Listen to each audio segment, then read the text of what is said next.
देखिए, राहुल गांधी जी जो आज प्रेस कॉन्फ्रेंस कर रहे हैं, जिस प्रकार से कुछ वोटर लिस्ट इत्यादि लेकर आए हैं, ये कोई पहली बार राहुल गांधी संवैधानिक संस्था पर हमला कर रहे हो, ऐसा नहीं है। मगर प्रश्न उठता है कि जिन राज्यों में इनकी जीत होती है, तेलंगाना में जीत हुई, कर्नाटक में जीत हुई, हिमाचल प्रदेश में जीत हुई, झारखंड में इनके अलायंस की जीत हुई, क्या एक बार भी आपने देखा है कि राहुल गांधी वहां के वोटर लिस्ट को पकड़कर आकर आपके सामने प्रस्तुत कर रहे हैं? एक बार भी उन्होंने उन वोटर लिस्ट को पकड़कर आकर प्रेस कॉन्फ्रेंस नहीं किया है जिन राज्यों में उनकी जीत हुई थी पहले, या अभी हाल फिलहाल में उनकी जीत हुई है। तो स्वाभाविक रूप से ये एक तरह से नाच न जाने आंगन टेढ़ा पॉलिटिकल चुनाव किस प्रकार से लड़ा जाता है।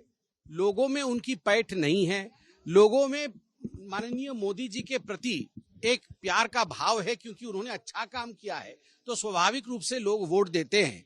मैं तो आज राहुल जी से पूछना चाहूंगा, आप इतने प्रिपरेशन के साथ आए थे, तो अपने ही अलायंस के बड़े नेता तेजस्वी यादव जी के भी दो वोटर आईडी कार्ड थे, वो भी दोनों वोटर आईडी कार्ड लेकर आते कि दोनों वोटर आईडी कार्ड थे, देखो जी ये कट गया है कि एक बचा हुआ है।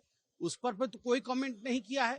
स्वाभाविक रूप से राहुल गांधी जी कहीं न कहीं आज जो प्रेस कॉन्फ्रेंस कर रहे हैं, वो एक तरह से बिहार के चुनाव से पहले एंटीसिपेटरी बेल है कांग्रेस पार्टी का कि देखो चुनाव के नतीजे आए उससे पहले किसके ऊपर ठीकरा फोड़ना है, वह ठीकरा वो फोड़ रहे हैं। महाराष्ट्र में भी चोरी हुई इस प्रकार का बयानबाजी कर रहे थे। मुझे आप बताइए, महाराष्ट्र में खुद के इनके नेता बोल रहे हैं कि हमारी तैयारी ठीक नहीं थी, कोई वोट चोरी नहीं हुई। और दूसरा मैं पूछना चाहता हूं, आप तमाम मीडिया के मेरे साथी हैं, हम सब भारत के लिए काम करते हैं, आप लोगों के न्यूज में दिखाया गया है कि लगभग 1,60,000 बीएलए हैं बिहार के अंदर। बीएलएज, ये बीएलए इनका क्या काम है? ये सभी पॉलिटिकल पार्टीज अपना अपना बीएलए अपॉइंट करती है।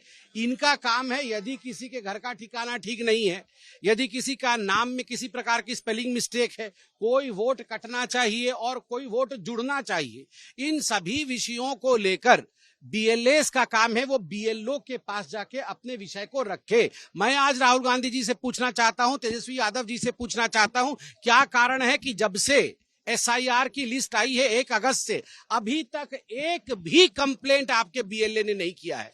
प्रेस कॉन्फ्रेंस करके इलेक्शन लड़ना है, या जो संवैधानिक प्रक्रिया है जिसमें कि बीएलए को बीएलओ के पास जाना होता है? हम सब भी कई बार जब पहले राजनीति में नहीं थे, हमने देखा है बगल वाले का नाम गलत हो गया है, किसी का नाम कट गया है, कोई मृत है तो उसका नाम चढ़ा हुआ है, कोई जीवित है तो उसका नाम कट गया है।